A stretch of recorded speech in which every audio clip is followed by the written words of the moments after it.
नमस्कार दोस्तों, पाठशाला चैनल में आपका स्वागत है। दोस्तों, आज हम लोग क्लास 12th केमिस्ट्री का जो चैप्टर नंबर 10 है हेलो एल्केन्स और हेलोजेनस का, उसको सॉल्व करेंगे। ठीक है, तो देखिए आपने 10.1 10.2 देख लिया ना। ठीक है, अगर नहीं देखा है तो डिस्क्रिप्शन में लिंक दे देंगे, जो डिस्क्रिप्शन बॉक्स है उस पर लिंक दे देंगे। ओके, आप देख लीजिएगा। और अभी हम लोग 10.3 को पढ़ेंगे। ठीक है, तो चलिए शुरू करते हैं, वहाँ से फिर से कंटिन्यू करते हैं। Okay, hello friends, welcome back. कैसे हो आप सब और कैसी चल रही है आपकी क्लास 12th की तैयारी। आई होप सब कुछ अच्छा चल रहा होगा और ये बहुत अच्छे से आपको समझ में आ रही होगी, है ना। तो अभी हमने 10.1 देखा और उसके बाद 10.2 को अच्छे से कवर किया। 10.2 में मैंने आपको 5 MCQ दिए थे, वो मैं इसके लास्ट में डिस्कस करूंगा, तो लास्ट में उनका आंसर देखने के लिए वेट कीजिएगा और पूरा वीडियो लास्ट तक देखिएगा। ठीक है, अभी 10.3 बहुत छोटा पार्ट है, तो उसके बीच में 10.2 और 10.3 के बीच में कुछ क्वेश्चंस आ रहे हैं जिनको मैं डिस्कस करने जा रहा हूं। तो अच्छे से देखिएगा, क्योंकि क्वेश्चंस अच्छे से समझने से थ्योरी को अच्छे से समझा जा सकता है। जैसे मान लो यहाँ पे पहला एग्जाम्पल है 10.1। ठीक है, यदि मैं आपको थ्योरी भी पढ़ा रहा हूँ, एग्जाम्पल भी डिस्कस कर रहा हूँ, इन टेक्स्ट क्वेश्चन भी डिस्कस कर रहा हूँ और लास्ट के सारे एग्जाम्पल्स और जो भी क्वेश्चन है उनको डिस्कस कर रहा हूँ, तो ऑर्गेनिक केमिस्ट्री आपकी बहुत अच्छी हो जाएगी। ठीक है, कोई भी क्वेश्चन एग्जाम में नहीं छूटेगा यदि आपने मेरे सारे वीडियोज अच्छे से देख लिए हैं तो। ठीक है, तो चलिए शुरू करते हैं। पहला क्वेश्चन है example 10.1। Draw the structure of all 8 structural isomers that have the molecular formula C5H11Br. Name each isomers according to IUPAC system and classify them as primary, secondary और tertiary bromide। इस क्वेश्चन को समझते हैं।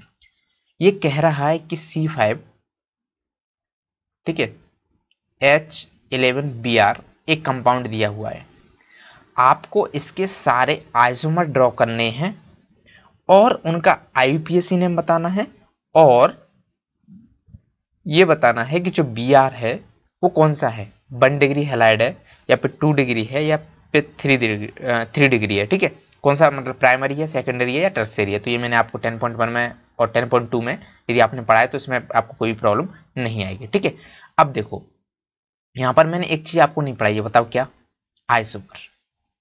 अभी मैंने isomer नहीं पढ़ाया है, तो इस क्वेश्चन को लेने का मेरा पर्पज यही है कि जिससे मैं इस कॉन्सेप्ट को आपको समझा दूं।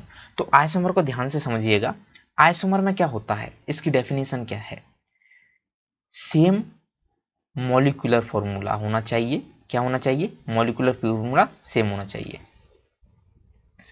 And same molecular mass. क्या होना चाहिए, सेम मॉलिक्यूलर मास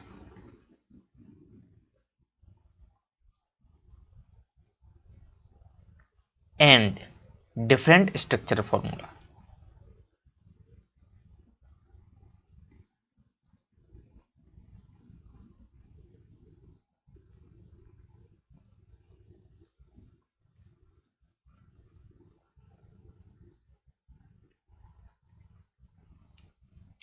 समझ में आया। अब इसकी डेफिनेशन को समझने का कोशिश कीजिएगा।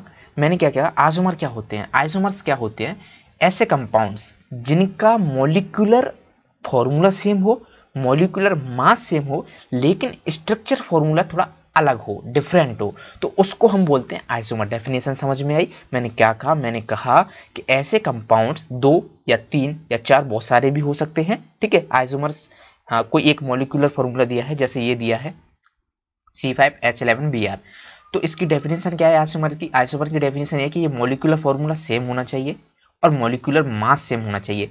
ऑफ कोर्स ऑब्वियसली यदि कोई थोड़ा सा भी दिमाग लगाएगा तो यदि किसी का मॉलिक्यूलर फॉर्मूला सेम है, ये फॉर्मूला सेम है, तो उसका मॉलिक्यूलर मास भी सेम रहने वाला है। ठीक है, तो दोनों चीज सेम होना चाहिए, है ना, मॉलिक्यूलर मास और मॉलिक्यूलर फॉर्मूला अलग अलग नहीं होना चाहिए। ठीक है, और स्ट्रक्चर फॉर्मूला क्या होना चाहिए, डिफरेंट। जैसे मान लो हमने इसके स्ट्रक्चर ड्रॉ किए डिफरेंट टाइप के, 1 2 3 4 जितने भी आ रहे हैं ये सब हमने ड्रॉ किए। इसको हम स्टेप बाय स्टेप देखेंगे, अच्छे से समझेंगे, तो आप टेंशन मत लीजिएगा। तो इसमें क्या हो रहा है, मॉलिक्यूलर फॉर्मूला तो सेम है, देख रहे हो, सबका मॉलिक्यूलर फॉर्मूला यही आएगा और मॉलिक्यूलर मास भी सेम आएगा, बट बात हो रही है कि स्ट्रक्चर अलग अलग हो जाएगा। तो जब स्ट्रक्चर अलग अलग हो जाएगा तो उसका IUPAC नेम बदल जाएगा। जैसे देख रहे हो 1 ब्रोमोपेंटेन हो गया, 2 ब्रोमोपेंटेन हो गया, 3 ब्रोमोपेंटेन हो गया, तो बी आर पहले यहाँ था, फिर यहाँ गया, फिर यहाँ गया, है ना, फिर यहाँ पे आया तो ये कंपाउंड बदल गया। तो यदि इनके आईयूपीएसी नेम हो रहे हैं तो ये कहीं ना कहीं प्रॉपर्टी भी शो अलग करेगा, राइट। तो यदि कोई नाम अलग है तो बंदा भी अलग है, यानी कि कंपाउंड अलग हुआ है, इसकी प्रॉपर्टी कुछ डिफरेंट तो होंगी ही होंगी। तो आइसोमर की डेफिनेशन अपने दिमाग में बैठा लीजिएगा, क्या, same molecular formula and same molecular mass, same molecular formula and same molecular mass and different structure formula. क्या बोला मैं, मॉलिक्यूलर और मॉलिक्यूलर फॉर्मूला और मॉलिक्यूलर मास क्या होते हैं, सेम होते हैं, और स्ट्रक्चर फॉर्मूला क्या होता है, डिफरेंट। समझ में आ गया। अब हम स्टेप बाय स्टेप समझने की कोशिश कर रहे हैं और आइसोमर ड्रॉ करने की कोशिश कर रहे हैं, उसको आप ध्यान से देखिएगा, ठीक है। तो ये पूरा क्वेश्चन है, इसके 8 कितने इन्होंने 8 आइसोमर ड्रॉ किए हुए हैं, ठीक है, पहला क्वेश्चन है, फिर ये दूसरा क्वेश्चन है और 10 पॉइंट बनना है। तो हम चलो आइसोमर से शुरू कर रहे हैं, ध्यान से समझने की कोशिश कीजिएगा। आइसोमर, अच्छा मैं एक चीज आपसे पूछना चाहता हूं, मैं यहाँ पर एक तो कलर्ड पेन लेता हूं और एक बिना कलर्ड पेन, मतलब केवल जैसे रेड है तो रेड लेता जाता हूं।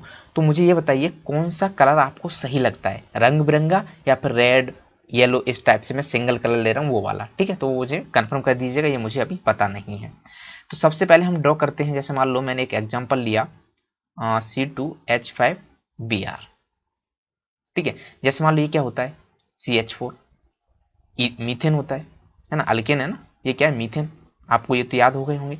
फिर ईथेन क्या होता है, C2H8H6, H8 में होता है, इसको हम क्या बोलते हैं, ईथेन।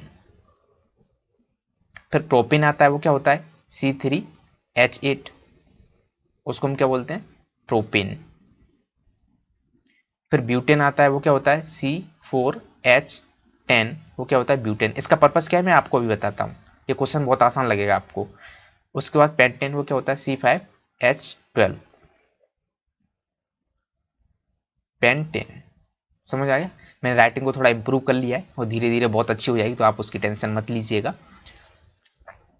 अब देखो अल्केन है ये सारे के सारे, methane, ethane, propane, butane, pentane, सारे के सारे अल्केन है। तो अल्केन का जो जनरल फॉर्मूला होता है वो क्या होता है, CnH2n+2।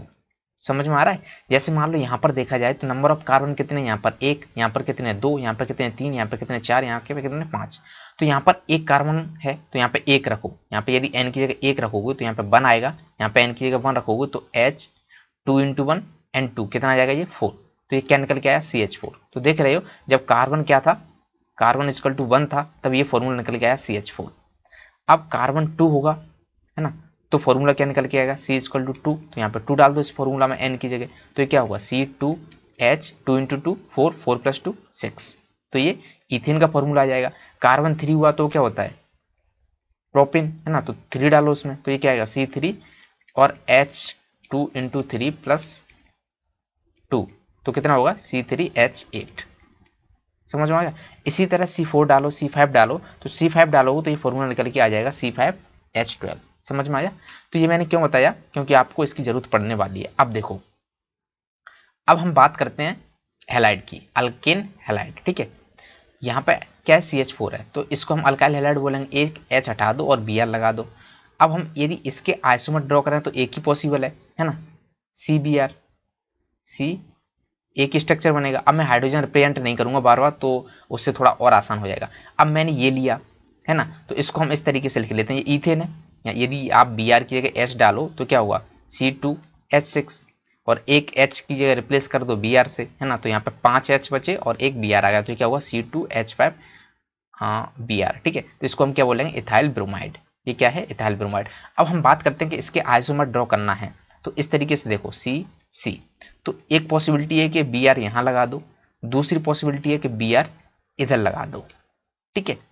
अब ये बताओ क्या ये दोनों स्ट्रक्चर अलग अलग हैं, ऑफ कोर्स ये दोनों अलग अलग नहीं है, दोनों ही सेम हैं। तो इथेन के, इथाइल ब्रोमाइड के कोई भी आइसोमर नहीं बनेगा, केवल वही सेम कंपाउंड रहेगा। यहाँ पे मैं H नोट नहीं कर रहा हूँ, क्यों, आप वो कर लेना, जिससे क्या होगा, थोड़ा समझने में आसानी होगी। तो इथेन के कोई भी आइसोमर नहीं बने। आइसोमर की डेफिनेशन क्या थी, सेम मोलिकुलर फॉर्मूला और same structure, different structure formula होना चाहिए, मोलिकुलर मास तो सेम ही है। तो स्ट्रक्चर फॉर्मूला इन दोनों का सेम आ रहा है ना। आप काउंट करोगे तो नंबरिंग करो, नंबरिंग यहाँ से करोगे ना 1 2, और यहाँ से करोगे तो 1 और 2, तो आप नाम देखोगे तो इसका भी नाम क्या आएगा, इथाइल ब्रोमाइड, बन पे बी आर आएगा, बन ब्रोमो इथेन आएगा, और इसका भी बन ब्रोमो इथेन आएगा। समझ आया? तो आईपीएससी नेम क्या आ रहा है, सेम आ रहा है। जब आईपीएससी नेम है तो कंपाउंड भी सेम है ना, तो इनका कोई भी स्ट्रक्चर अलग अलग नहीं है, तो कोई भी आइसोमर नहीं होगा। समझ में आया? अब हम बढ़ते हैं एक स्टेप आगे की तरफ। अभी हम इथाइल ब्रोमाइड की बात कर रहे थे, अब हम प्रोपाइल ब्रोमाइड ले लेते हैं। ठीक है, प्रोपेन की तरफ चले जाते हैं। प्रोपेन का फॉर्मूला क्या होता था, C3, हाँ यहाँ पे 2n+2 आता था, तो C3H8 ये होता था। अब प्रोपेन प्रोपाइल ब्रोमाइड, यहाँ पे H की जगह Br लगा दो तो ये क्या होगा, C3H7Br। अब इसके आइसोमर ड्रॉ करने तो पॉसिबिलिटी क्या हो सकती है, CC मान लो, है ना, ये एक कार्बन चेन बन सकती है, और दूसरी आप इस तरीके से बनाओगे तो वो तो सेम ही है, कोई अंतर नहीं है। इसको थोड़ा सा सीधा कर दो तो वो सेम ही है। तो अब कार्बन चेन अलग अलग नहीं बनी है तो इसको रिजेक्ट मारो, यहीं से देखो। अब हमने यहाँ पे एक बार Br लगाया, है ना, तो एक तो ये पॉसिबिलिटी हो गई। अब दूसरा बन सकता है, ऑफ कोर्स दूसरा बन सकता है, दूसरा यहाँ पे Br लगा दो, तो अब इन दोनों के नाम अलग अलग हो जाएंगे, यहाँ पे 1, यहाँ पे 2, राइट। तो इसके कितने स्ट्रक्चरल आइसोमर आएंगे, 2 इसके। ठीक है, समझ में आया? अब हम थोड़ा एक स्टेप और आगे बढ़ते हैं। हमें क्या करना है, उसका निकालना है ना C5H11 का। तो उससे पहले हम देखते हैं C4 का।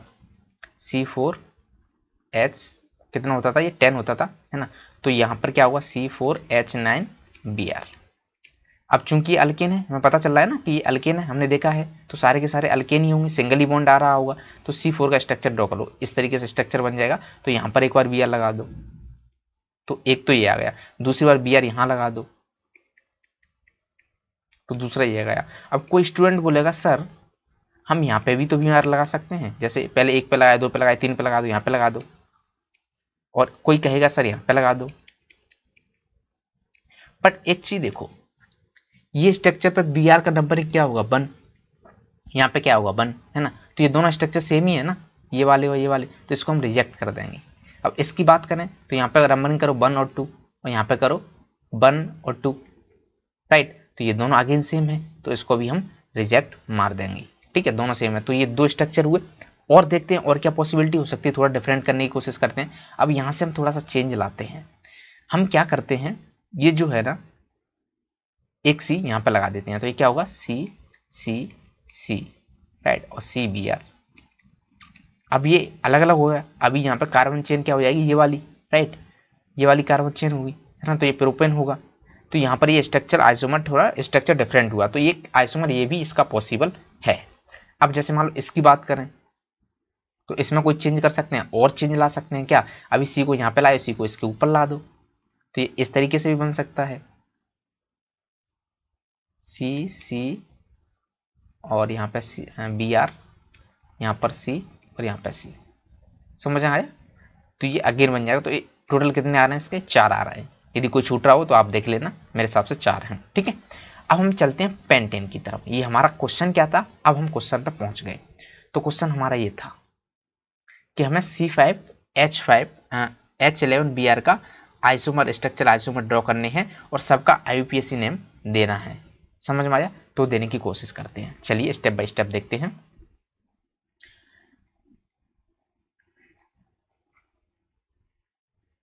देखो ये क्या है, C5H12, ठीक है, पेंटेन है। पेंटेन यानी कि कार्बन इसमें 5 होंगे।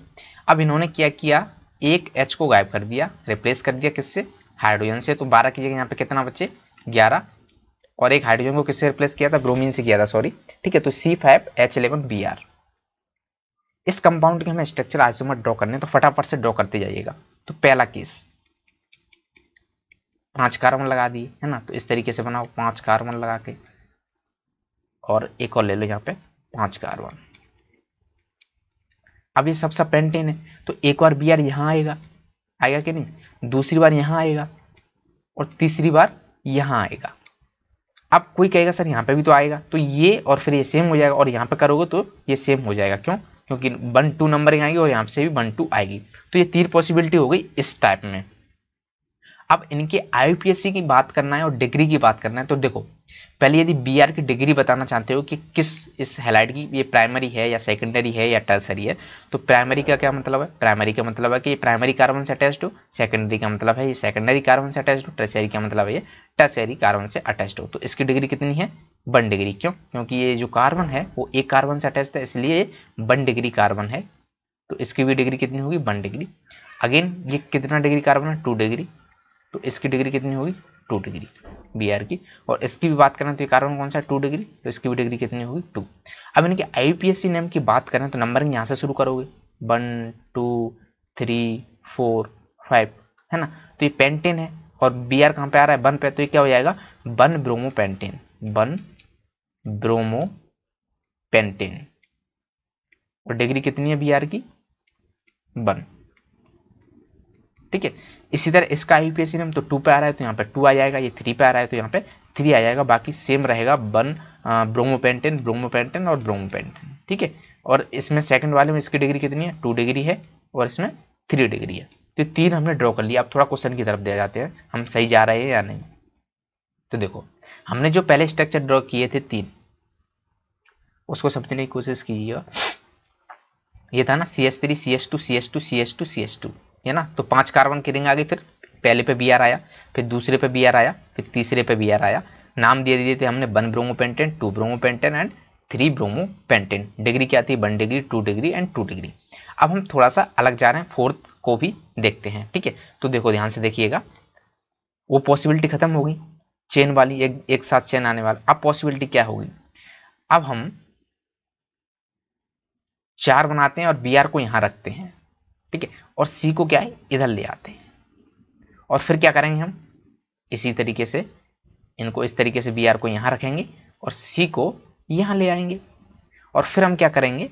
इसी तरीके से BR को यहां रखेंगे और C यहां लाएंगे, तो वो सेम कंपाउंड हो जाएगा। देख रहे हो, वो चेन 5 की बन जाएगी, तो इसको हम रिजेक्ट कर देंगे, इसको एक्सेप्ट नहीं करेंगे। तो ये 2 पॉसिबिलिटी अगेन आ रही हैं। तो यहां पर इस कार्बन की डिग्री की बात करें तो डिग्री बाद में देखते हैं, पहले IUPAC नेम की बात करें तो 1 2 3 4, ये क्या हो जाएगी? Main chain. ठीक है। कलर चेंज कर देता हूं एक बार में। तो इसका नंबरिंग 1 2 3 एंड 4, राइट। तो ये क्या होगा? 1 ब्रोमो, 1 ब्रोमो 3 मिथाइल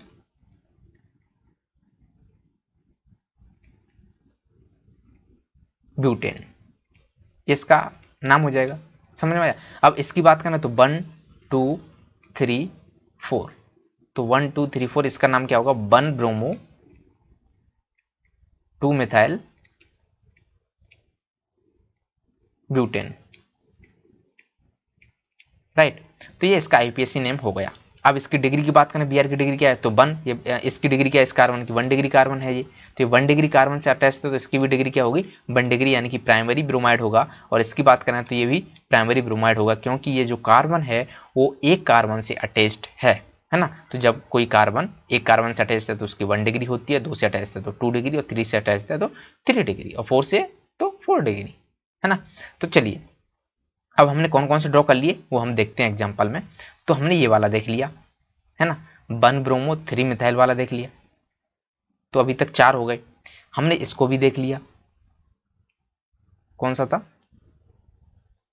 ये वाला नहीं, अभी ये वाला नहीं देखा है, तो चलिए उसको देखते हैं। तो अभी हमने 2 देखे हैं, ठीक है। थोड़ा सा स्ट्रक्चर ड्रॉ करते हैं। हमने ये वाला देखा है, जो कि वहां पे आप देख लीजिएगा उसका नाम क्या है।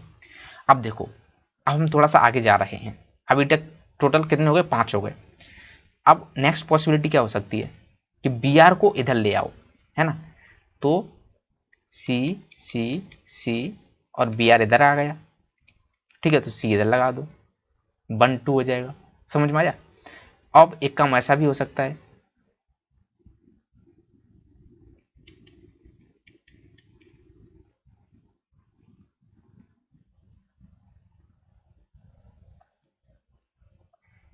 एक 2 3 और यहाँ पे BR लगा दो, तो ये भी पॉसिबिलिटी बन सकती है ना। तो देख रहे हो 1 2 3 4 5, तो इनके भी IUPAC नेम अलग अलग आएंगे, तो ये भी एक पॉसिबिलिटी है। तो टोटल पॉसिबिलिटी इसी तरीके से आप निकाल सकते हो कितनी आ रही है। अब एक चीज आप देखो, ये जो स्ट्रक्चर बनाया वो उसमें वहां पे दिया है ना, तो ये इसके बाद आ रहा है, सॉरी इस वाले के बाद। क्यों?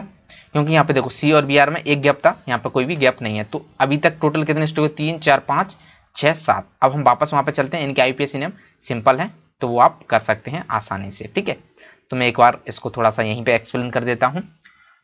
तो देखो 4 हमने इनको ड्रॉ कर लिया, और उसके बाद ये केस भी आ गया था। ये क्या लिखा था? सिंपल ये वाला केस था, सी और उससे 2 CH3 जोड़ते हैं, फिर उसके बाद CCBr। ठीक है, तो ये केस हमने देख लिया।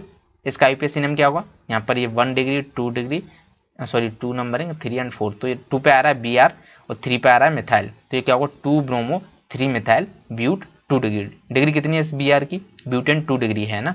Br की डिग्री कितनी है? 2, क्योंकि ये जो कार्बन है इसकी 2 डिग्री है, ये 2 कार्बन से अटैच्ड है, तो इसलिए हैलाइड की भी डिग्री कितनी हो जाएगी? 2 डिग्री।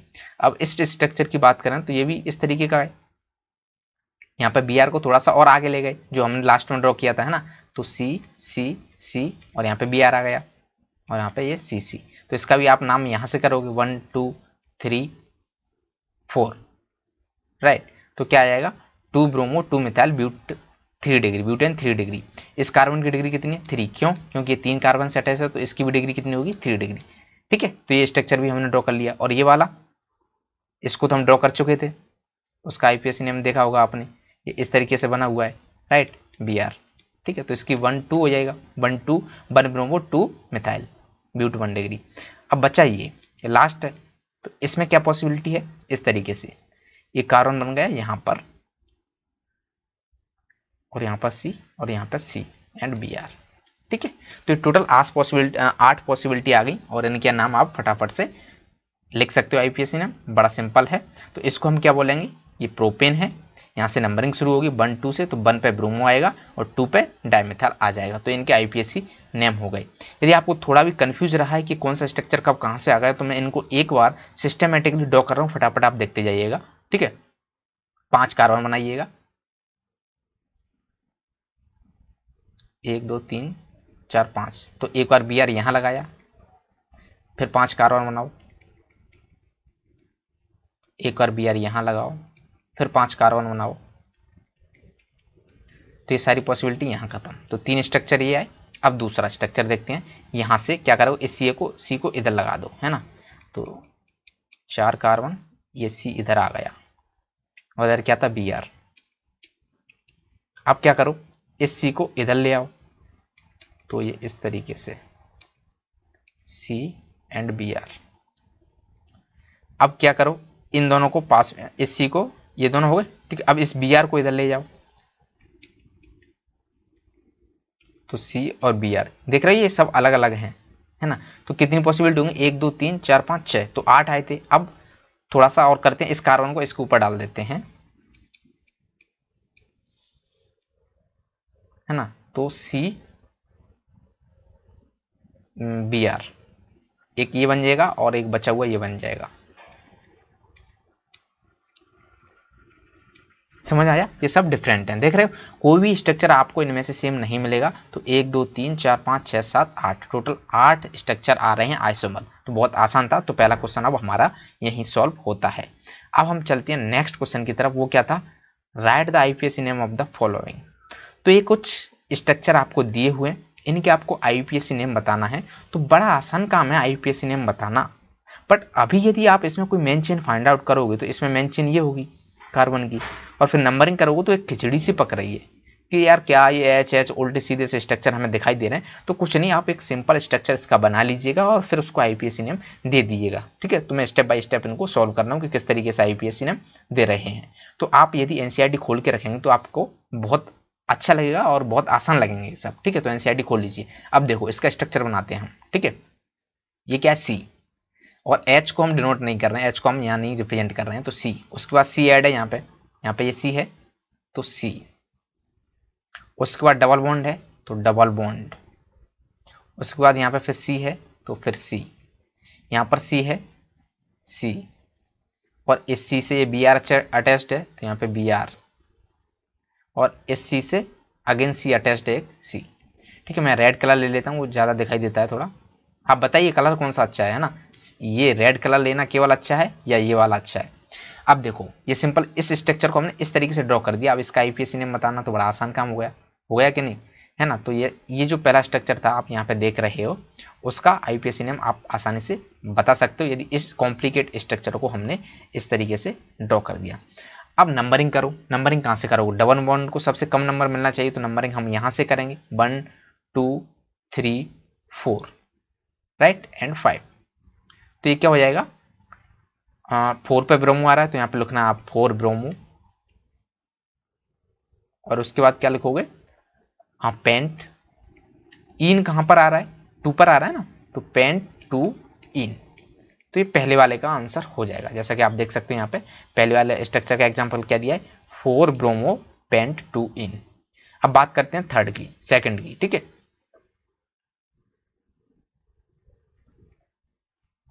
कहाँ है सेकंड, हाँ ये रहा।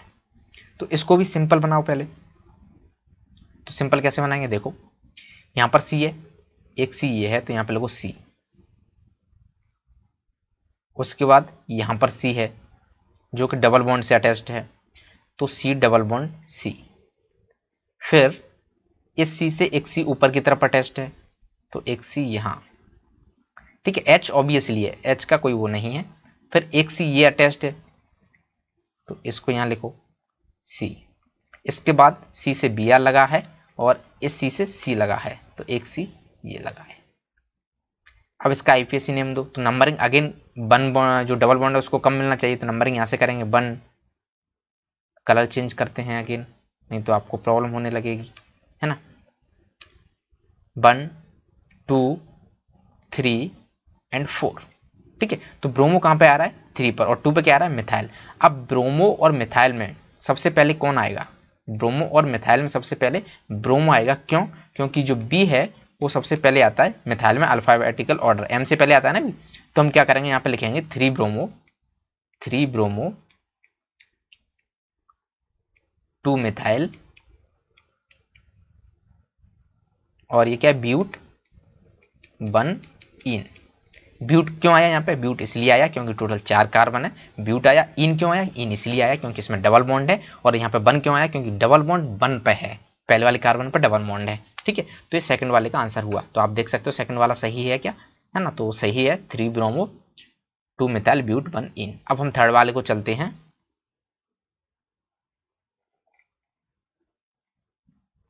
ये है थर्ड वाला। ये स्ट्रक्चर आपको बहुत बड़े बड़े देख रहे होंगे, है ना, बहुत मजा आ रहा होगा देखने में। तो ये कार्बन है, इस कार्बन को लिखो इधर, पेन चेंज कर दूं मैं, सी। फिर उससे एक कार्बन अटैच्ड है, फिर वो डबल बॉन्ड कार्बन से अटैच्ड है, देख रहे हैं यहाँ, ये सी आया इधर। फिर उसके बाद ये डबल बॉन्ड आया, फिर सी आया, और इस सी से एक सी ऊपर अटैच्ड है डबल बॉन्ड वाले से, तो यहाँ पे सी लिख दो।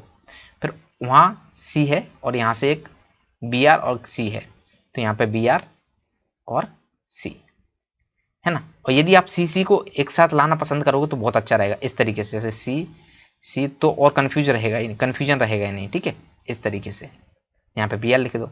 अब ये और सिंपल बन गया। अब इसका आईपीएससी नेम आपको लिखना है, तो कलर चेंज।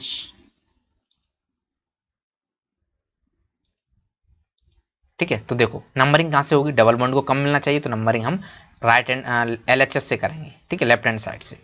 तो 1 2 3 4 5।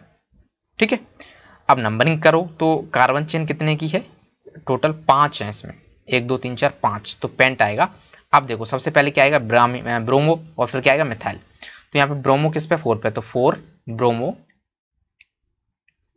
फिर क्या आएगा 3 मिथाइल,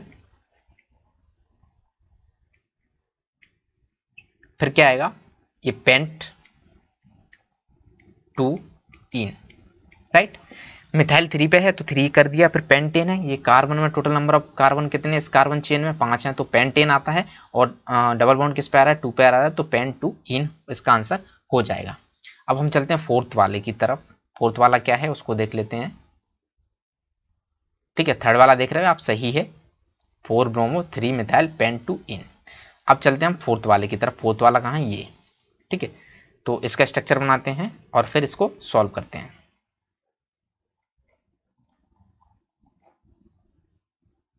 ये फोर्थ वाला है, तो यहाँ पे अगेन लिखो कार्बन, ये कार्बन आ गया, फिर वो कार्बन इस कार्बन से अटैच्ड है और ये डबल बॉन्ड है यहाँ पे, ये देख रहे डबल बॉन्ड सी, ये सी पे पहुंच गया हम। इस सी से एक ये सी अटैच्ड है और एक ये सी अटैच्ड है, तो एक ऊपर वाला सी और एक ये सी और इससे एक बी आर अटैच्ड है।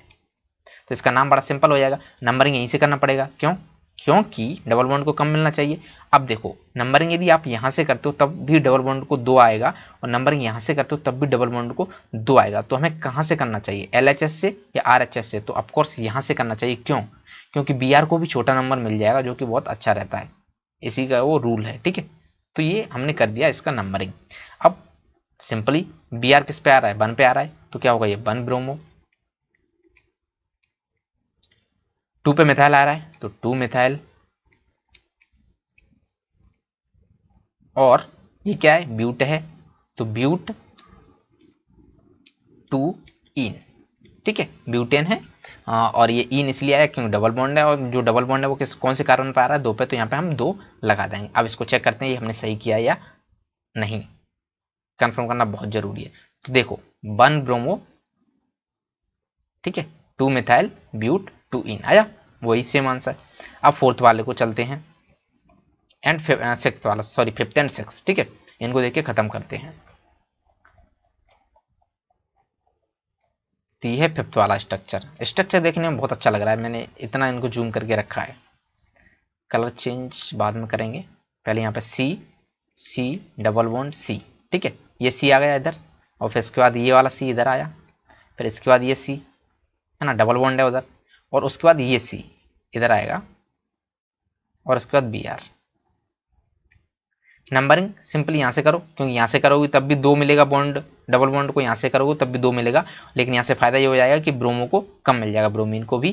तो 1 2 3 4, तो नाम क्या होगा इसका, 1 ब्रोमो, है ना, पहले वाले कार्बन पर ब्रोमो आ रहा है, फिर उसके बाद ब्यूट 4 कार्बन है 2 इन।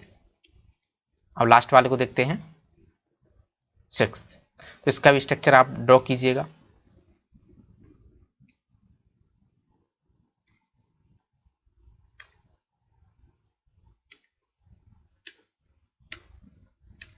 ठीक है, तो ये कार्बन है, यहाँ पे इस कार्बन को लिखो C, फिर ये कार्बन से ये वाला कार्बन अटैच्ड है और डबल बॉन्ड है इधर, तो C डबल बॉन्ड C, और ये इधर एक C है और एक इधर C है इस कार्बन से अटैच्ड, तो ऊपर एक C है और इधर एक C है, और उस C से BR अटैच्ड है। तो नंबरिंग अब हम यहाँ से करेंगे क्योंकि डबल बॉन्ड को कम मिलना चाहिए, तो यहाँ पे आएगी 1, यहाँ पे आएगा 2, यहाँ पर आएगा 3, तो नाम इसका क्या होगा, 3 ब्रोमो। और ये 1 पर आ रहा, 2 पे आ रहा है मिथाइल, तो 2 मिथाइल। उसके बाद ये क्या है, 3 कार्बन की चेन है तो प्रोपेन आएगा, है ना, तो प्रोप करेंगे हम यहाँ पे प्रोप, और इन आएगा क्योंकि ये अल्कीन है, डबल बॉन्ड कहाँ पर है, 1 पर है, तो 1 इन, राइट। तो ये इसका आंसर हो जाएगा। तो आप देख सकते हो कि क्वेश्चन कितने आसान हमने बना दिए, ठीक है। अब हम चलते हैं इस क्वेश्चन की तरफ। तो ये क्वेश्चन बहुत आसान है, क्योंकि स्ट्रक्चर ड्रॉ करना तो बहुत आसान रहता है। तो यहाँ पे स्ट्रक्चर कैसे ड्रॉ करते हैं, तो लास्ट लाइन को पढ़ो पहले, ये क्या लिखा है, पेंटेन। पेंटेन है तो ये ऑफकोर्स अल्केन है ना, तो एक पेंटेन का स्ट्रक्चर बना दो, सी सी सी सी, 5 कार्बन बना दिए। अब देखो नंबरिंग कहीं से भी कर दो, इधर से कर रहे हैं हम तो इधर से मानते हैं, तो इधर से चलते हैं। 2 पे क्या आ रहा है, क्लोरो, तो कार्बन 2 ये है ना, तो नंबरिंग एक बार डाल लो, 1 2 3 4 5, तो 2 पे क्या आना चाहिए, क्लोरीन। तो एक बार कलर चेंज करते हैं, इसी को ले लेते हैं, ठीक है। 2 पे क्लोरीन तो Cl यहाँ पे आएगा, फिर क्या है 3 पे मिथाइल, तो 3 पे यहाँ पे मिथाइल आ जाएगा CH3, है ना। बाकी H आप लगा देना सब जगह जहाँ पे भी कमी है, कार्बन की बैलेंसी को पूरी कर देना, क्योंकि कार्बन को बहुत गुस्सा आता है जब उसकी बैलेंसी पूरी नहीं होती है ना, 4 बॉन्ड नहीं बनाता है तो वो सेटिस्फाई नहीं रहेगा, वो खुश नहीं रहेगा, समझो, है ना, उसके साथ बहुत बड़ा धोखा हो जाएगा ये। अब सेकंड स्ट्रक्चर को हम ड्रॉ करते हैं, तो यहाँ पर इसको पढ़ो, ये क्या साइक्लो है और हेक्सेन है, तो हमें साइक्लो हेक्सेन बनाना होगा। तो साइक्लो हेक्सेन ये बनता है, समझ आया, ये कुछ नहीं ये बॉन्ड लाइन स्ट्रक्चर है, जैसे मान लो सी सी सी सी सी एंड सी, तो टोटल 6 कार्बन है इसमें। तो बॉन्ड लाइन स्ट्रक्चर क्या होता है, जिसमें हम कार्बन और हाइड्रोजन को शो नहीं करते हैं। तो ये बॉन्ड लाइन स्ट्रक्चर इस तरीके का बन जाएगा, किसका, साइक्लोहेक्सेन का। इसमें 6 कार्बन है, 1 2 3 4 5 6 आप देख सकते हो। अब यहाँ पे सिंपली लिख दो, 1 पे क्लोरो है तो मान लो ये कार्बन 1 है तो यहाँ पे Cl लगा दो, और 4 पर क्या है, इथाइल।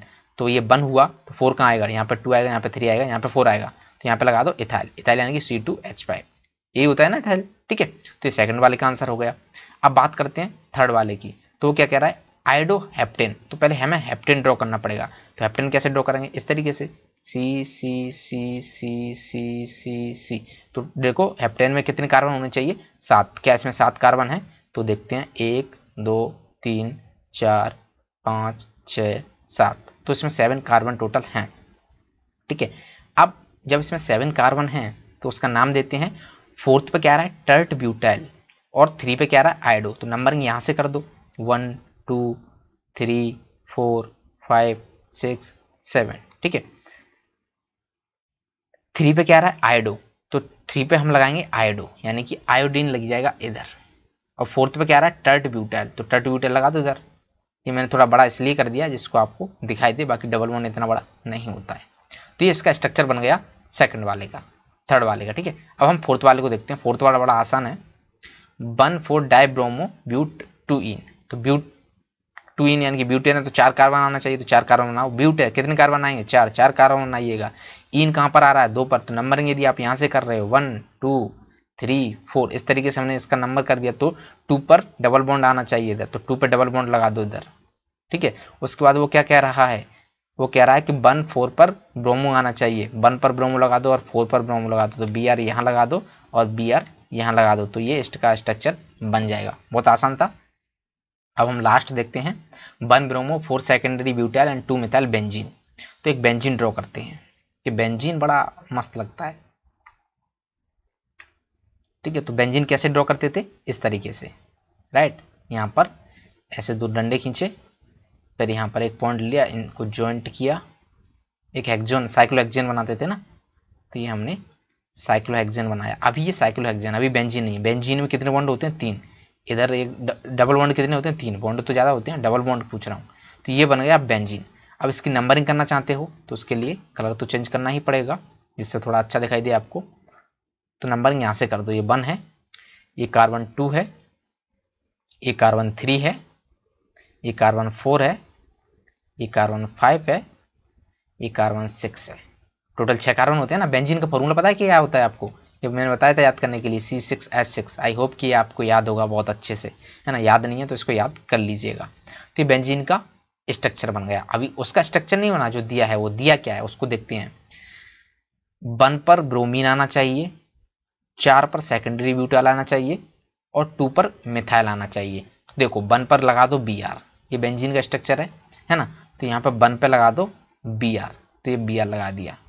2 पे क्या था, 2 पे देखते हैं, 2 पे था मिथाइल, तो 2 पे लगा दो मिथाइल, यहाँ पर ये मिथाइल लगा दिया, ठीक है। अब ये थोड़ी खिचड़ी पक रही है, इसको हम थोड़ा रिड्यूस करेंगे, अच्छा बनाएंगे, एकदम दिखने में मस्त लगे। और 4th पे क्या, सेकेंडरी ब्यूटाइल, तो 4th ये है, तो यहाँ पर सेकेंडरी ब्यूटाइल यानी कि ये, ठीक है।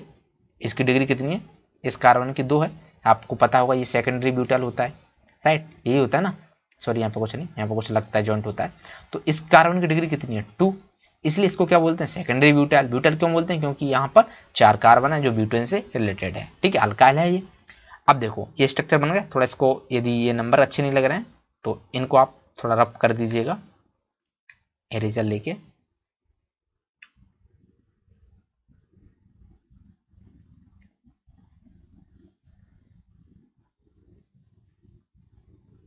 अब देखो, अब स्ट्रक्चर लगने लगा अच्छा, है ना। तो बहुत अच्छा स्ट्रक्चर है ये अभी। तो ये वो स्ट्रक्चर बन गया जिसको हम ड्रॉ करना चाहते थे, ठीक है। अब हम चलते हैं, ये क्वेश्चंस कंप्लीट हो चुके हैं। अब हम थ्योरी यानी कि 10.3 की शुरुआत करने जा रहे हैं। 10.3 जो है बहुत आसान है, बहुत छोटा है, तो इसमें आपको ज़्यादा टेंशन लेने की ज़रूरत नहीं है। मैं आपको 1-2 पॉइंट बता रहा हूँ, यदि आपने उनको अच्छे से नोट करके लिख लिया और उनको याद कर लिया तो 10.3 खत्म। ठीक है, अब देखो, since halogen atoms are more electronegative than carbon and the carbon halogen bond of alkyl halide is polarized, the carbon atom bears a partial positive charge whereas the halogen atom bears a partially negative charge। इसका मतलब क्या है, इसको समझने की कोशिश कीजिएगा। एक इलेक्ट्रोनेगेटिविटी होती है, तो उन्होंने क्या कहा है कि जो हैलोजन होते हैं उसमें क्या बोला है उन्होंने, जो हैलोजन होते हैं, हैलोजन यानी कि 17th ग्रुप के एलिमेंट। ठीक है, यहाँ पे क्या आता है, fluorine, chlorine, bromine and iodine. तो इनकी जो इलेक्ट्रोनेगेटिविटी होती है वो कार्बन से ज्यादा होती है, ये कह रहे हैं। तो इस वजह से क्या होता है, पहले हम इनकी इलेक्ट्रोनेगेटिविटी देख लेते हैं कि ये फ्लोरीन है, ये क्लोरीन है, ये ब्रोमीन है, ये आयोडीन है। राइट, फ्लोरीन की इलेक्ट्रोनेगेटिविटी 4 होती है, क्लोरीन की 3 होती है, ब्रोमीन की 2.8 होती है और आयोडीन की होती है 2.5 और कार्बन की कितनी होती है 2.5। तो यदि आप इस इलेक्ट्रोनेगेटिविटी को याद कर सकते हैं तो बहुत अच्छा रहेगा, क्योंकि इसका बहुत ज़्यादा यूज होने वाला है आगे आने वाली रिएक्शंस में, है ना। इससे हम डायपोल मूवमेंट, बॉन्ड लेंथ और बहुत सारी चीज़ें बताएंगे, स्टेबिलिटी वगैरह। तो ये मैं आपको प्रीफर करूंगा कि इलेक्ट्रोनेगेटिविटी आप एज इट इज इनको याद कर लीजिएगा। समझ में आया। अब आप देख रहे हो फ्लोरीन की इलेक्ट्रोनेगेटिविटी क्या ज़्यादा है, तो यहाँ पर एक्स कुछ भी हो सकता है। यहाँ पर मान लो फ्लोरीन, क्लोरीन और ब्रोमीन, चूंकि आयोडीन की इलेक्ट्रोनेगेटिविटी कार्बन के बराबर है इसलिए आयोडीन को यहाँ पे आप छोड़ दीजिएगा। तो यदि इसकी इलेक्ट्रोनेगेटिविटी ज़्यादा है कार्बन से, तो ये क्या करेगा, इस बॉन्ड में से इलेक्ट्रॉन अपनी तरफ खींच लेगा और जब इस पर इलेक्ट्रॉन आ जाएंगे तो इलेक्ट्रॉन का चार्ज क्या होता है, नेगेटिव। तो यहाँ पर थोड़ा सा नेगेटिव चार्ज आ जाएगा जिसको हम बोलते हैं डेल नेगेटिव, और जब इलेक्ट्रॉन इसमें से चले जाएंगे तो यहाँ पे क्या आ जाएगा, पॉजिटिव चार्ज आ जाएगा। तो इसको हम क्या बोलते हैं, डेल पॉजिटिव। समझने की कोशिश करना। जैसे मान लो ये कार्बन है, ठीक है, अब इस कार्बन में मैंने यहाँ पे फ्लोरीन लगाया, फ्लोरीन की इलेक्ट्रोनेगेटिविटी कार्बन से ज्यादा है तो ये इलेक्ट्रॉन इधर खींचेगा। यहाँ पर अभी ये न्यूट्रल था लेकिन यहाँ से इलेक्ट्रॉन इधर गए तो यहाँ पे ये क्या कर रहा है, नेगेटिव चार्ज यहाँ पे आ रहा है, यहाँ से इलेक्ट्रॉन जा रहे हैं तो यहाँ पे नेगेटिव चार्ज आ रहा है।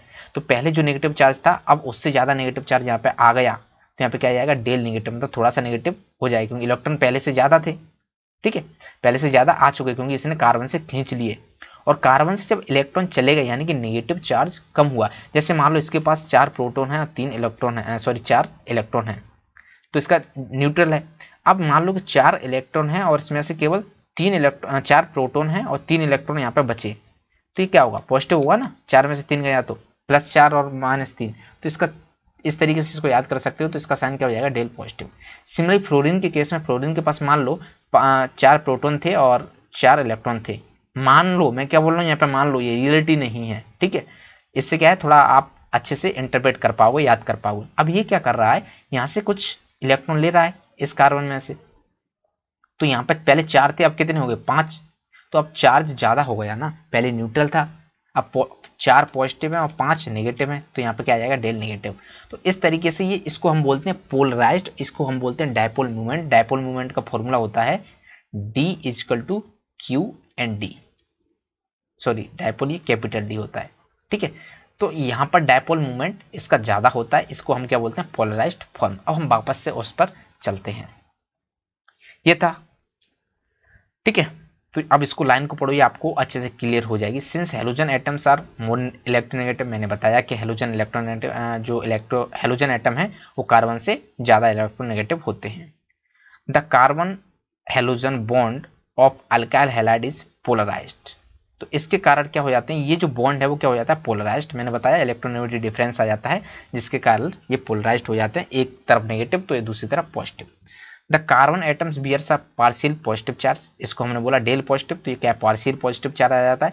Where halogen atom bears a partially negative charge, तो यहाँ पे क्या जाता है, डेल नेगेटिव। तो ये बहुत आसान था, आई होप कि आपको समझ में आ गया होगा। अब ये क्या कह रहा है, since the size of halogen atom increases as we go down then the in the periodic table fluorine atom is the smallest and iodine atom the largest. ठीक है, तो ये क्या कह रहा है कि हम इस तरीके से जाएं, फ्लोरीन, क्लोरीन, ब्रोमीन और आयोडीन। तो ये आपको पता होना चाहिए कि टॉप टू बॉटम जब ग्रुप में जाते हैं तब साइज क्या होता है, बढ़ जाता है, क्योंकि नंबर ऑफ इलेक्ट्रॉन्स बढ़ रहे हैं, प्रोटॉन्स बढ़ रहे हैं और सेल्स बढ़ रही हैं, तो साइज क्या हो जाता है, बढ़ जाता है। तो फ्लोरीन का साइज सॉरी क्लोरीन का साइज फ्लोरीन से ज़्यादा है, ब्रोमीन का साइज क्लोरीन से ज़्यादा है और आयोडीन ब्रोमीन से बड़ा है। ठीक है, तो इस तरीके से इंक्रीजिंग ऑर्डर में है ना। तो इस तरीके से आप देख सकते हो कि फ्लोरीन से ज़्यादा साइज किसका होता है, Cl का, Cl से ज़्यादा साइज किसका होता है, Br का, और Br से ज़्यादा किसका होता है, आयोडीन का। ठीक है, फिर कल 12 या एंटी। ठीक है, तो ये हमें पता चल गया कि साइज बढ़ता जाता है। तो अब इससे हम बात करते हैं बॉन्ड लेंथ की। चूंकि साइज बढ़ता है तो बॉन्ड लेंथ क्या होती है, बढ़ती है। तो बॉन्ड लेंथ कार्बन CF की बॉन्ड लेंथ जो होगी वो कम होगी CCl से, और CCl की जो बॉन्ड लेंथ होगी वो CBr से कम होगी और CBr की CI से कम होगी। समझ आया? तो यहाँ पर मैंने एक पॉइंट आपको लिखाया है, उसको ध्यान से आप समझ लीजिएगा। वो क्या है कि bond length is directly proportional to size of atom along group.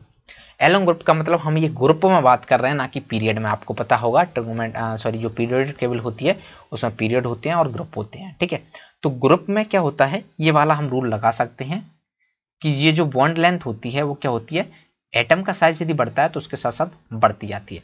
आपको इनवर्सली प्रोपोर्शन का मतलब और डायरेक्टली प्रोपोर्शन का मतलब पता होगा।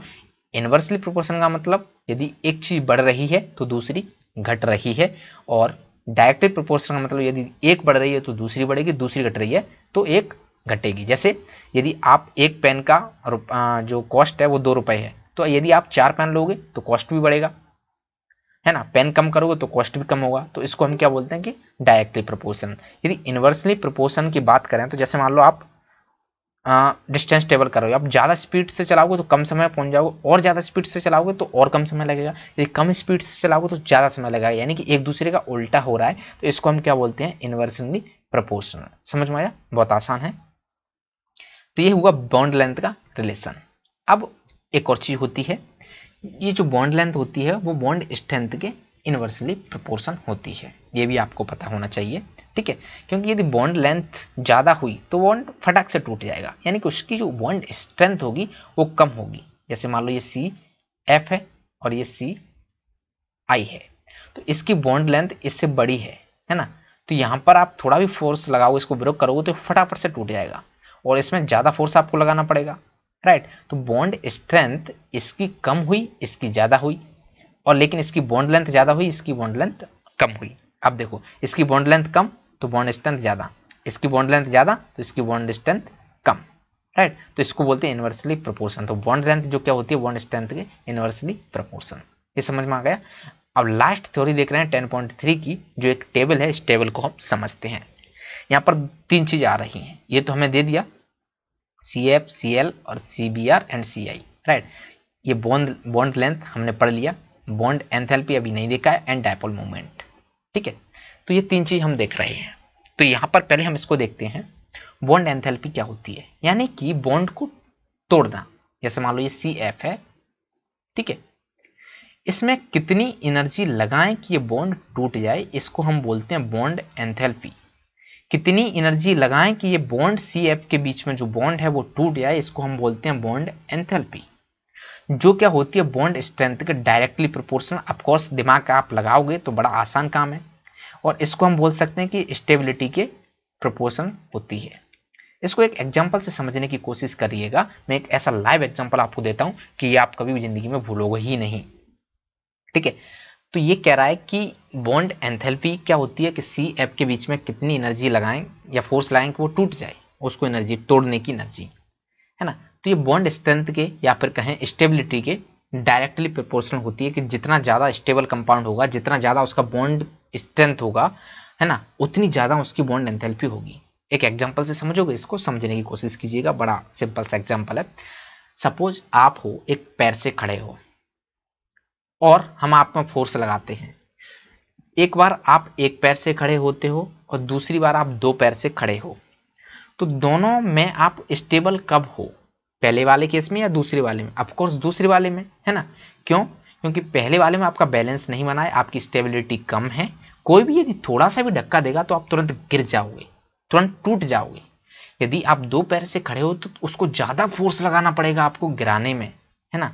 तो आप समझ रहे हो कि बॉन्ड एंथैल्पी, आपको ज्यादा फोर्स किसको गिराने में लगा, जो ज्यादा स्टेबल था, है ना। तो बॉन्ड एंथैल्पी किसकी ज्यादा होगी, जो ज्यादा, है ना, ज्यादा स्टेबल होगा। तो अब ये आपको क्लियर हो गया होगा। तो अब जो बॉन्ड लेंथ होता है वो बॉन्ड एंथैल्पी के इनवर्सली प्रोपोर्शनल होता है। क्यों? क्योंकि जो बॉन्ड लेंथ होता है वो इनवर्सली प्रोपोर्शनल किसके होता है? बॉन्ड लेंथ के। समझ में आ गया? सॉरी, बॉन्ड स्ट्रेंथ के, हमने पीछे लिखाया था, तो यहां से ये निकल के आ जाएगा। अब देखो, इसको हमने लाइव बता दिया है। अब मान लो ये जो बॉन्ड लेंथ है, हम जानते हैं कि यदि साइज बढ़ता जाता है, फ्लोरीन से क्लोरीन का साइज ज्यादा है, क्लोरीन से Br का साइज ज्यादा है, Br से I का साइज ज्यादा है, तो जो बॉन्ड लेंथ होती है वो बढ़ती जाती है।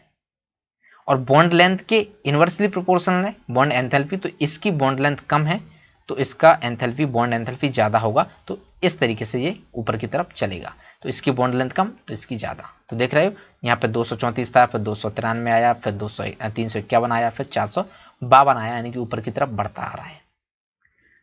अब एक चीज आपको और पता होगा कि मैंने स्टेबिलिटी की बात की है ना, तो स्टेबिलिटी क्या होती है? लाइक डिजॉल्व्स लाइक, जैसे CF है, ये CCl है, ये CBr है और ये CI है ना।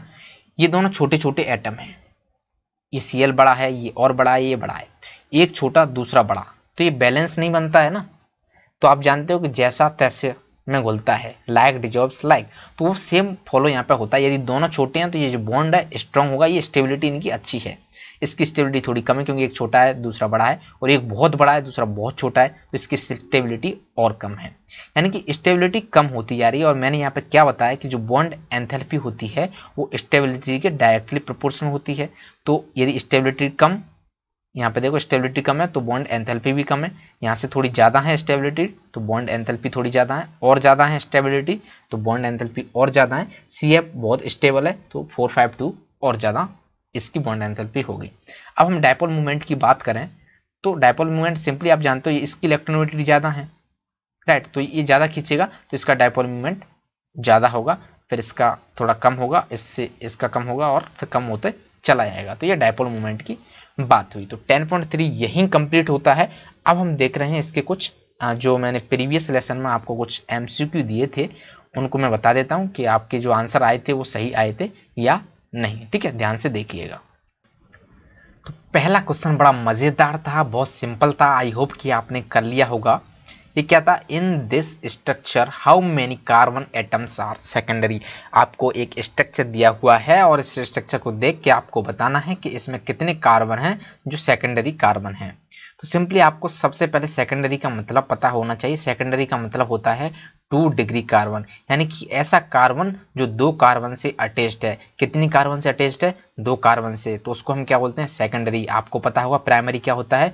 1 डिग्री कार्बन, यानी कि ऐसा कार्बन जो 1 कार्बन से अटैच्ड है उसको बोलते हैं प्राइमरी कार्बन, 1 डिग्री कार्बन। फिर 2 डिग्री यानी कि 2 कार्बन से अटैच्ड है, 3 डिग्री यानी कि 3 कार्बन से अटैच्ड है। इसको प्राइमरी, इसको सेकेंडरी, इसको टर्शियरी बोलते हैं।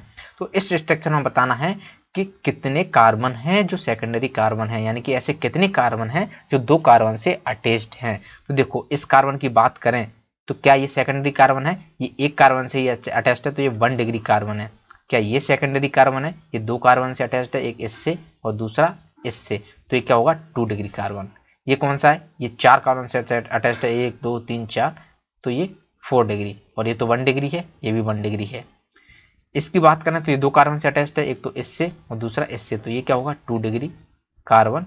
और ये भी क्या होगा? 2 डिग्री कार्बन। ठीक है, क्योंकि ये भी 2 कार्बन से अटैच्ड है और ये क्या? 1 डिग्री। अब काउंट कर लो तो 1 2 एंड 3, तो आंसर क्या होगा? 3। ठीक है, तो एक स्टूडेंट ने कमेंट किया था नर नाम, ठीक है, तो उसका आंसर सही है पहले का C। ठीक है, अब हम देखते हैं second question. Which of the following is the hydrocarbon. आपको बताना है कि इनमें से कौन सा है जो हाइड्रोकार्बन है। तो यदि सबसे पहले आपको हाइड्रोकार्बन का डेफिनेशन पता होना चाहिए। हाइड्रोकार्बन ऐसे कंपाउंड को बोलते हैं जिनमें केवल और केवल हाइड्रोजन आए और कार्बन आए। हाइड्रोजन और कार्बन के कंपाउंड को क्या बोलते हैं? हाइड्रोकार्बन। हाइड्रोजन और कार्बन के कंपाउंड को क्या बोलते हैं? हाइड्रोकार्बन। ये डेफिनेशन आपको पता होगा, है ना, बहुत सिंपल है। तो इसमें से देखो कौन से कंपाउंड है जिनमें केवल हाइड्रोजन और कार्बन आ रहे हैं, वही हाइड्रोकार्बन होगा। तो इसकी बात करें तो इसमें हाइड्रोकार्बन आ रहा है, मतलब कार्बन आ रहा है, हाइड्रोजन आ रहा है, तो सही है। लेकिन यहाँ पे Cl भी आ रहा है जो कि ना तो हाइड्रोजन है ना कार्बन है, तो ये हाइड्रोकार्बन नहीं होगा। क्या ये हाइड्रोकार्बन होगा? ऑफकोर्स इसमें कार्बन आ रहा है और हाइड्रोजन आ रहा है, उन दोनों के अलावा कोई भी नहीं आ रहा है, दोनों आ रहे हैं, तो ये हाइड्रोकार्बन होगा। क्या ये हाइड्रोकार्बन होगा H2O? नहीं, क्योंकि कार्बन ही नहीं है। क्या ये हाइड्रोकार्बन होगा? इसमें कार्बन है, हाइड्रोजन है, बट इसमें ऑक्सीजन भी आ रहा है, तो इसलिए ये हाइड्रोकार्बन नहीं होगा। तो इसका आंसर क्या हो जाएगा? बी। अगेन नर भाई का आंसर सही है, ठीक है, उन्होंने कमेंट किया था। अब बात करते हैं थर्ड। इसका कॉमन नेम आपको बताना है, कॉमन नेम क्या होगा। तो बड़ा आसान है कॉमन नेम, है ना। ये क्या है, ये आपको पता होगा, ठीक है। मैंने आपको एलाइलिक, बेनाइलिक दो चीजें आपको बताई थी, वो आपने अच्छे से पढ़ी होंगी। सी डबल बॉन्ड सी क्या होता था? बिनाइल। और सी यहाँ पे यदि बी लगा दिया तो ये बिनाइल होता था, और इस तरीके का जो स्ट्रक्चर होता था इसको हम क्या बोलते थे? एलाइल, ठीक है। तो ये क्या है? Vinyl bromide. यहाँ पे बी लगाया बिनाइल से, तो ये बिनाइल ब्रोमाइड हो जाएगा, बी। अगेन उसका आंसर सही है, ठीक है। अब हम बात करते हैं फोर्थ क्वेश्चन की, विच इज जेमिनल डाइहैलाइड। जेमिनल डाइहैलाइड क्या होता है? सिंपली जेमिनल डाइहैलाइड का मतलब होता है दो सेम हैलोजन सेम कार्बन से अटैच्ड हों। क्या बोला मैं? दो सेम हैलोजन, दो same fluorine, chlorine, bromine, iodine यदि सेम कार्बन से अटैच्ड हैं तो उसको हम क्या बोलते हैं? जेमिनल डाइहैलाइड। इसको शॉर्ट फॉर्म में हम क्या लिखते थे? जेम। यदि आपको याद आ रहा हो तो मैंने 10.2 में आपको दो चीज बताई थी, एक तो जेमिनल डाइहैलाइड बताई थी, दूसरा बिसनल डाइहैलाइड बताई थी। तो ये क्वेश्चन को लेने का मेरा पर्पज वही था जिससे आपका जेमिनल डाइहैलाइड का और बिसनल डाइहैलाइड का कॉन्सेप्ट अच्छे से आपको क्लियर हो जाए। समझ में आ गया? तो जेमिनल क्या होती थी? सेम जो हेलोजन है, दो हेलोजन जो भी हैं वो सेम कार्बन पे आए, ठीक है, तो उसको हम क्या बोलते थे? जेमिनल डाइहैलाइड। तो उसको हम देखेंगे। अब इसको आपको बताना है क्या ये जेमिनल डाइहैलाइड है। तो देखो पहले हमें देखना होगा क्या दोनों हेलोजन सेम है। तो Cl Cl दोनों सेम है, तो जेमिनल और बिसनल आईपीएसी नेम यहाँ पे दिया जा सकता है। तो क्या ये जेमिनल डाइहैलाइड है? तो जेमिनल के लिए दोनों जो Cl है वो सेम पर होना चाहिए, तो सेम पर नहीं है, एडजेसेंट है, तो इसको हम क्या बोलेंगे? बिस डाइहैलाइड, ठीक है। अब इसकी बात करें तो इसको क्या हम जेमिनल डाइहैलाइड और बिस डाइहैलाइड बोल सकते हैं? तो ऑफकोर्स नहीं बोल सकते हैं। क्यों? उसकी एक पहली कंडीशन वो थी कि ये दोनों हैलोजन क्या है? सेम होने चाहिए। क्या दोनों हैलोजन सेम हैं? नहीं, Cl अलग है, Br अलग है, तो इसको हम जेमिनल डाइहैलाइड क्या इसको बिसनल डाइहैलाइड दोनों में से कोई भी नाम नहीं दे सकते। अब सी ऑप्शन की तरफ चलते हैं। सी ऑप्शन क्या है? CH2 CH CH3। तो यहां पर Cl लगा है, यहां पर Cl लगा है ना। ये स्ट्रक्चर और ये स्ट्रक्चर यदि आप इनको दोनों को ऑब्जर्व करें तो दोनों ही सेम है ना। तो इसको हम क्या बोलेंगे? बिस डाइहैलाइड। बिस डाइहैलाइड। स्ट्रक्चर क्यों सेम है, ऐसा कैसे बोल दिया मैंने? तो देखो इसका नंबरिंग करोगे तो ये 1 2 3, और यहां से नंबरिंग करोगे तो यहाँ पे 1 2 3। इसका जो आईपीएसी नेम होगा क्या होगा? 1 2 डाइक्लोरो प्रोपेन। इसका भी क्या होगा? 1 2 डाइक्लोरो प्रोपेन। दोनों का आईपीएसी नेम सेम है तो दोनों कंपाउंड सेम है। समझ में आ गया? तो ए और बी का जो नाम होगा वो क्या होगा? बिसनल डाइहैलाइड यानी कि बिस डाइहैलाइड। अब इसकी बात करें डी, चूंकि अभी तक कोई भी आंसर में जेमिनल डाइहैलाइड नहीं आया है, तो डी में क्या है? देखो ये कार्बन है। सबसे पहली कंडीशन क्या ये दोनों दो हेलोजन है? हाँ, दो हेलोजन है। क्या दोनों सेम है? तो ऑफकोर्स दोनों सेम है। यदि दोनों सेम है तो हम जेमिनल डाइहैलाइड का और बिसनल डाइहैलाइड का कॉन्सेप्ट लगा सकते हैं। क्या दोनों जो हैलाइड हैं वो सेम कार्बन पे हैं? तो ऑफकोर्स एक ही कार्बन पर दोनों अटैच्ड हैं, इसको हम बोलेंगे जेमिनल डाइहैलाइड। तो ये हमारा आंसर हो जाएगा। तो हाँ, उसका चौथा आंसर भी सही है, डी। अब बात करते हैं फिफ्थ क्वेश्चन की। ये CH3 CH2 CH CH3 और यहाँ पर Cl लगा है। हमें क्या करना है? इसका करेक्ट आईपीएसी नेम बताना है कि चार ऑप्शन दिए हुए इनमें से कौन सा है जो इसका आईपीएसी नेम है। तो आप कैसे बताओगे? तो सबसे पहले मेन चेन सिलेक्ट करो, तो ये मेन चेन होगी कार्बन की, इसी में सबसे ज्यादा कार्बन है। नंबरिंग आप इधर से करोगे LHS साइड से या RHS से? ऑफकोर्स RHS से करनी पड़ेगी। क्यों? क्योंकि इसको लोवेस्ट नंबर मिलना चाहिए, यहाँ से 1 2 3 4, है ना। तो सेकंड जो कार्बन है वहां पे Cl आएगा, तो 2 क्लोरो आना चाहिए। तो यहाँ पे देखो कौन कौन सा रिएक्ट करते हैं, 2 क्लोरो आना चाहिए। तो यहाँ पे 3 क्लोरो आ रहा है, तो ये रिएक्ट, यहाँ पर 2 क्लोरो है, सही बात है। यहाँ पे भी 2 क्लोरो है, सही बात है। यहाँ पे 2 क्लोरो है, सही बात है। अब देखते हैं इसमें 1 2 3 4 कार्बन की चेन कितनी है, 4 की, यानी कि इसमें ब्यूटेन आना चाहिए, क्योंकि ये अल्केन है तो ब्यूटेन कहाँ कहाँ आ रहा है, यहाँ पे प्रोपेन आ रहा है तो ये गलत हो जाएगा, क्योंकि 3 कार्बन नहीं है और ये ब्यूटेन यहाँ पे आ रहा है, तो ये इसको देखते हैं, और यहाँ पे प्रोपेन आ रहा है तो ये गलत हो जाएगा, है ना। तो बचा कौन सा, बी सही आंसर हो गया, 2 क्लोरो ब्यूटेन। बहुत सिंपल था। तो ये कंप्लीट हुए 5 क्वेश्चन और उसका ये आंसर भी सही था। तो देखो मुझे सबसे बेकार बात क्या लगी, एक ही चीज, कि केवल एक स्टूडेंट ने ही इनके 5 क्वेश्चन को सॉल्व किया और कमेंट किया, बाकी लोगों ने ट्राई भी नहीं किया। मैंने कहा था कि इन 5 क्वेश्चन को सॉल्व करने की कोशिश करना और उनके आंसर कमेंट करना। यदि आप इनको सॉल्व नहीं कर रहे हैं, कमेंट नहीं कर रहे हैं, तो आपका लॉस होगा। तो अभी मुझे लगा है कि ज़्यादा स्टूडेंट इसमें इंटरेस्ट नहीं ले रहे हैं, तो एमसीक्यू की सीरीज को मैं समाप्त करता हूँ। आप जिस चीज़ को भी अच्छे से पढ़ेंगे मैं उसी को पढ़ाऊंगा, ठीक है। तो ये वीडियो यहाँ पे समाप्त होता है। यदि आप नए स्टूडेंट हो, इस वीडियो को पहली बार देख रहे हो और अभी तक आपने चैनल को सब्सक्राइब नहीं किया है, तो चैनल को सब्सक्राइब कीजिए और वहाँ पर एक रिंग बटन होती है, घंटी होती है, उसको दबा दीजिए। क्यों? क्योंकि यदि वो आपने नहीं दबाई तो आप नोटिफिकेशन से मिस कर जाएंगे। आपका कौन सा वीडियो कब आ रहा है उसका नोटिफिकेशन आपको सही समय पर नहीं मिलेगा, ठीक है। तो आप किसी भी वीडियो को मिस ना करें और आप अच्छा स्कोर करें ऑर्गेनिक केमिस्ट्री में, ठीक है। तो मिलते हैं नेक्स्ट वीडियो में, तब तक के लिए thank you, bye bye, tata. हाँ, कमेंट करके ये जरूर बताएं कि ये वीडियो आपको कैसा लगा। Bye bye.